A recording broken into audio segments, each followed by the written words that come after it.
Explain to us your position on both the Democrats' proposal on the progressive tax and Speaker Madigan's proposal on the corporate tax, and probably most importantly, as governor, what sort of tax programs you would put into place. Well, as I indicated earlier, I think the proposal to move Illinois from a flat tax to a graduated income tax is nothing but a huge tax increase that will stifle our economy and, frankly, force people to make a decision about moving outside of the state, which they're already making today because our income tax is too high. My immediate concern is the personal income tax and making sure, which is why, again, I respectfully disagree with my three opponents. Under no circumstances will I allow that extension to continue. I will provide the tax cut that is provided by law. It must happen. And when that happens, the corporate income tax can come down as well. Speaker Madigan's proposal to reduce the corporate income tax is finally good to hear. He's starting to realize that we're overtaxing the state. But it's not our highest priority, frankly, because corporations pay taxes based on their sales, where small businesses, LLC, limited liability corporations, and sub-S corporations pay it at the individual rate, which is why it's so important that comes down. Now, I've also talked about the importance of putting us on the same trajectory as states like Texas and Florida. You look at Texas and Florida, one of the other top 5 states in the nation. Low unemployment, low debt, great job creation, fiscal responsibility, meeting the demands of their state. One of the common denominators between those two states is they don't have a personal income tax.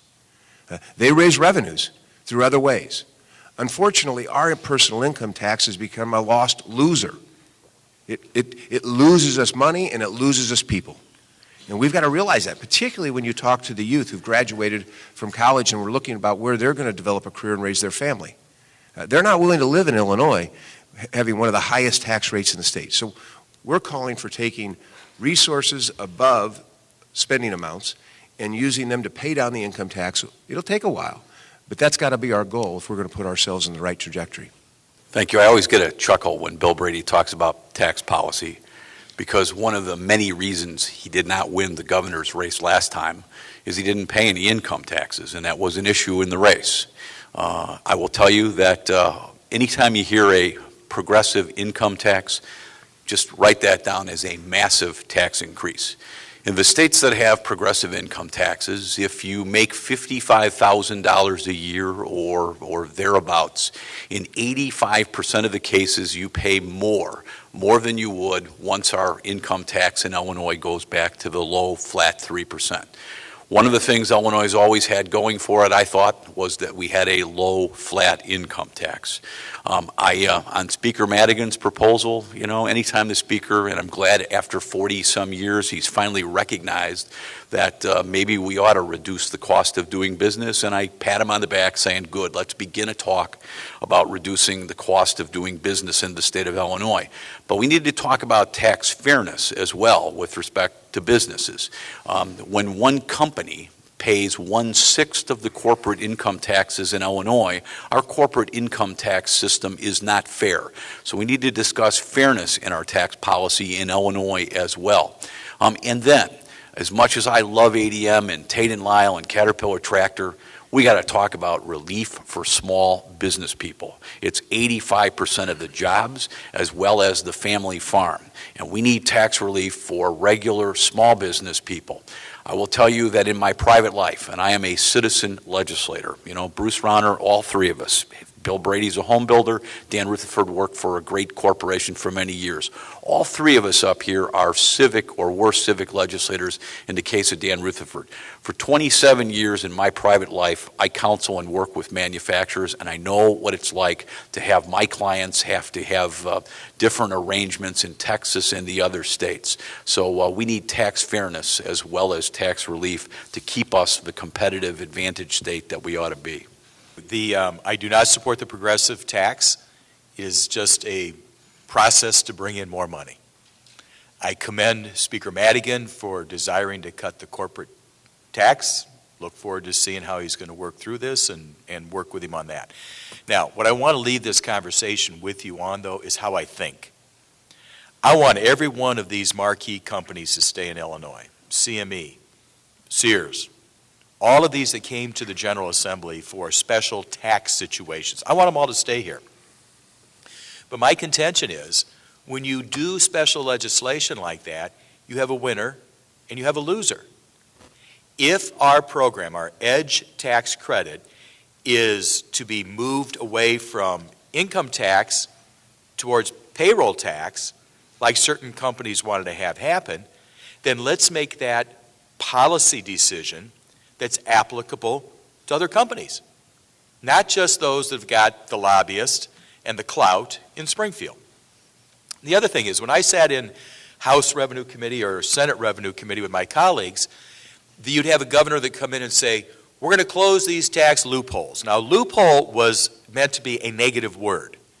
But when you look at a manufacturer's tax credit, research and development tax credit, motion picture tax credit, printer's tax credit, those are all there to incentivize printing, motion pictures, R&D, and manufacturing. As your governor, what I will do is I will look at every one of those as presented as a businessman.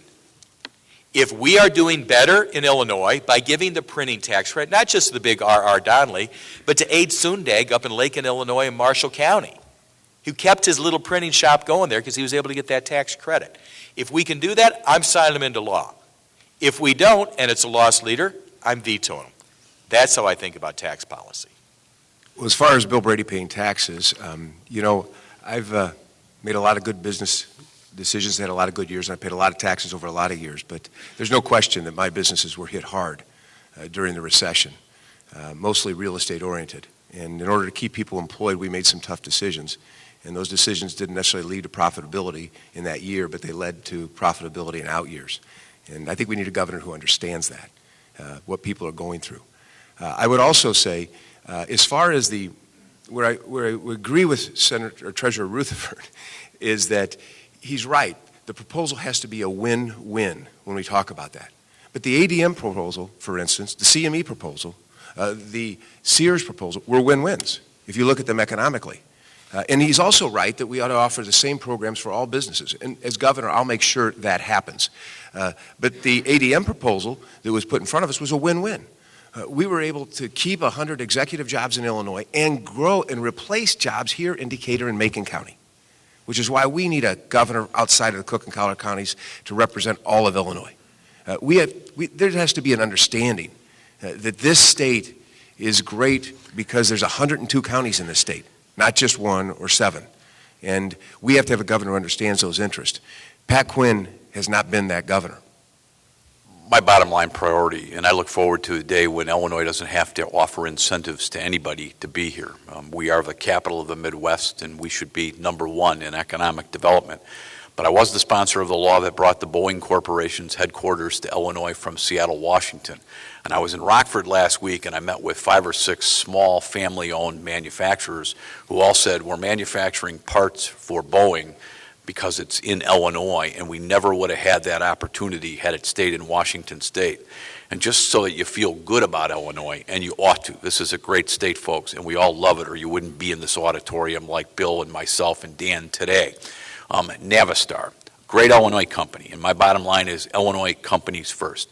Navistar was in Fort Wayne, Indiana, but they came back to Lisle and Naperville in my district or my area because they wanted and understood Illinois was the capital of the Midwest, and Navistar left Indiana, which we always hear is stealing jobs from us, and several hundred jobs, their headquarters today. It's a beautiful, beautiful facility, sits right in downtown or near just north of downtown Naperville.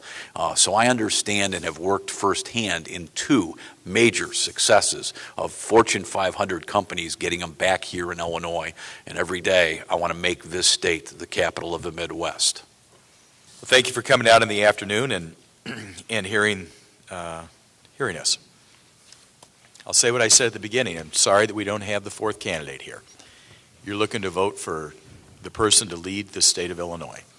And I think it's incumbent upon us to stand in front of the hot searing spotlights, take the questions directly, and speak into the microphone. Bill and Kirk, I'm glad you're here. I'm prioritized on small business. As I said earlier, the idea of the marquee companies is important. But when you look at the shop that's the beautician You look at the auto mechanic, you look at the person that cleans carpets or does pest control. It is a barrier for their government to not help them be able to hire one or two more people. As I told you, I want everyone to make as much money as possible, legally and ethically. But to have your government tell you you have to increase your costs artificially is wrong. I happen to look at social assistance programs as the reason that they're there are for right and good reasons. Grandma and grandpa that sold the farm. But I also happen to be a very, very tough executive.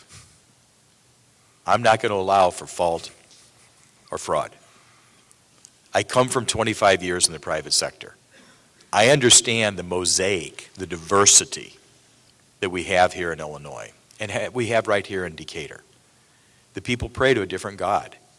They come from different mother countries, and we need to respect that. I've negotiated contracts. I've negotiated with some real tough, hardball folks. And I learned how you do it. You don't agree to one thing and hope the rest of it comes along. And I've been able to win. I'm a Republican that's been able to win here in the state of Illinois. As you get ready for your early voting or your absentee, I would appreciate if you consider voting for me to be your Republican nominee for governor. And thank you. Let me say also thank you for being here. It's great to have this opportunity to be in front of so many people on a Sunday afternoon. And I also appreciate you having it this time of day so I can go home and have dinner with my family tonight. But it is good to see you. And I want to thank you for listening to where we are. You know, I will say this.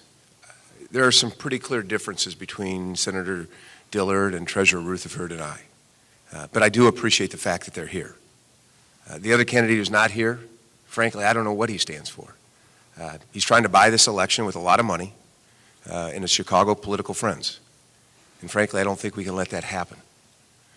One thing I learned in the last election for governor is we need someone who's been tested and tried. I've been that. I came out of the primary with 150,000 votes. And with your help, we won 98 counties and received over 1.7 million. Now, we fell a few thousand votes short.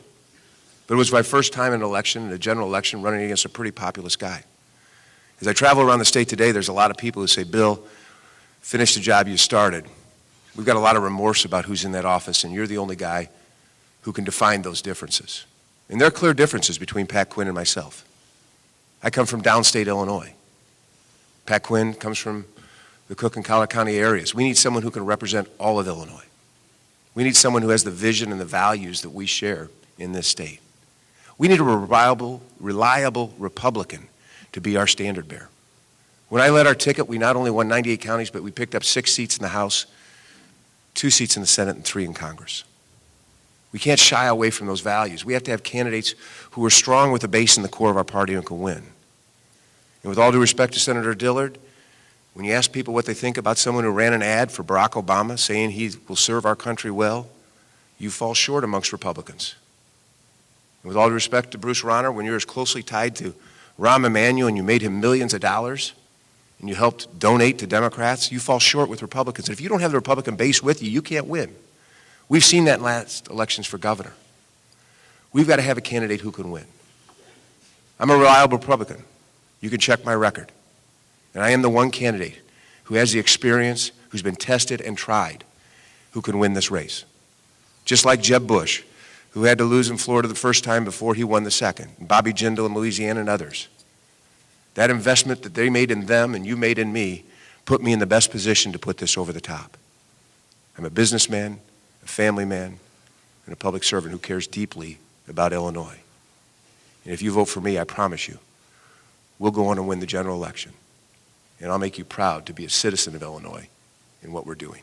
Thank you, and God bless you. Thank you. Every day I begin my day by looking at a portrait of Governor Oglesby from Decatur. So I think it's time that we have a second governor that has ties and always remembers to start his candidacy right here in what I believe is the gem of the Middle West. Our state is broken, folks, and we are reeling from a decade of Democrat and Chicago-centric mismanagement. We have got to stop the death spiral of this state. and return a balance to Springfield and restore a two-party government. And the only way to do that is to elect the right Republican to the governor's office. Governor Edgar was quoted in one of today's major papers saying, perhaps the most important thing a governor can possess is an ability to know how to tame and work with Chicago and Speaker Madigan, and I possess that characteristic. We need to be an entrepreneurial state, not the welfare state or capital of America. We've got to restore what I've said all day long, our competitive advantage, if we're ever going to be the capital of the Midwest again. We've got to have an attractive business climate, a stable and efficient government, top-notch schools, and a well-maintained infrastructure. But most importantly, we got to put the people of this state back to work. The last time Illinois looked like that, ladies and gentlemen, was when I served as a member of Governor Edgar's leadership team. I have the experience that no other candidate has in this race. My running mate, Jill Tracy, employs 4,000 people and knows what it's like to have to compete in the competitive Midwest day in and day out. And I will tell you, both Governors Thompson and Governors Edgar, and I'm more socially conservative than those two guys, but they know more about winning an election in this state than any two men in the history of the governorship of Illinois have said. I'm the only candidate that can beat Pat Quinn. To win, you got to be a suburbanite with strong downstate roots, married in that little farming community like I was, Western Illinois University, and having Jill Tracy from Southern Illinois as a running mate. Illinois is broke, and in many ways we are broken. But we can get our house in order, we can bring employers back to Illinois, and we can get our people working here again. I'm the father of a 12-year-old and a 10-year-old. I want my children to be 10 minutes from me, like I want your children and your family to be 10 minutes from you, not 10 hours, because they can't find a job in the state of Illinois. So I'm not only asking for your vote, I am asking for your commitment, because I can't do it alone. We must be in this together to make our state one we are proud to call our home again. And again, thanks for taking time out of your schedule to be here. It's heartening to all three of us. And one thing that Bill, Dan, and I do agree on, there's two things. Number one, Pat Quinn's got to go. And number two, we do not need a rich City Hall insider in Bruce Rauner in the governor's seat. Thank you very much. There's more than two things we agree on. I think so.